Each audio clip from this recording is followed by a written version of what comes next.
नमस्कार मित्रांनो, तुमच्या घरात पैसा येतो पण टिकत नाही का? कितीही कमावलं तरी सेव्हिंग होत नाही. तर यामागे फक्त नशीब नाही तर काही आपल्या रोजच्या चुका देखील कारणीभूत असतात.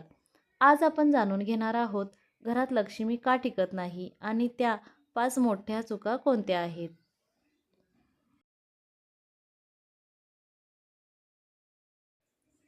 घर अस्वच्छ आणि अस्ताव्यस्त ठेवणे.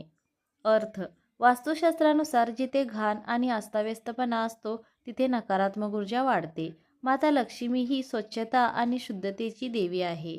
म्हणून जिथे कचरा, धूळ, कपडे विखुरलेले असतात तिथे लक्ष्मी जास्त वेळ थांबत नाही. उपाय: रोज घर स्वच्छ ठेवा. मुख्य दरवाजा आणि स्वयंपाकघर नेहमी नीटनेट ठेवा.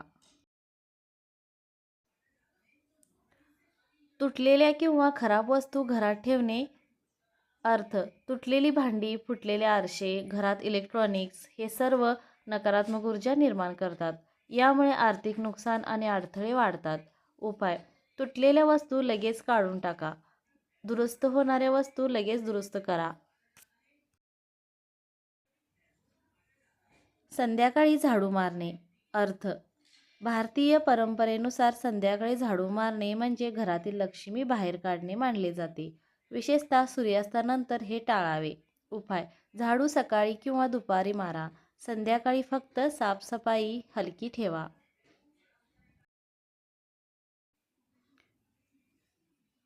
कांदा, लसूण व तामसिक वातावरण जास्त ठेवणे. अर्थ: तामसिक अन्न आणि वातावरणामुळे मनावर वाईट परिणाम होतो. घरात भांडणं, तणाव आणि नकारात्मकता वाढते. यामुळे लक्ष्मी टिकत नाही. उपाय: आठवड्यातून 1 दिवस सात्विक आहार ठेवा. घरात शांत आणि सकारात्मक वातावरण ठेवा. पैशाचा अपमान करणे. अर्थ: पैसे फेकणे, पायाखाली येऊ देणे, नोटा चुरगळून ठेवणे हे सर्व लक्ष्मीचा अपमान मानला जातो. यामुळे पैसा टिकत नाही आणि खर्च वाढतो. उपाय: पैसे नेहमी नीट ठेवा. पैशाला आदर द्या. दर गुरुवारी लक्ष्मीपूजन करा. तुळशीला पाणी घाला. घरात सुगंध अगरबत्ती दिवा ठेवा. हे केल्याने लक्ष्मी स्थिर राहते. मित्रांनो, या 5 चुका टाळा आणि तुमच्या घरात सुख, शांती आणि धन वाढताना स्वतः अनुभव घ्या. व्हिडिओ आवडला असेल तर लाईक करा. चॅनेल सबस्क्राईब करा. धन्यवाद.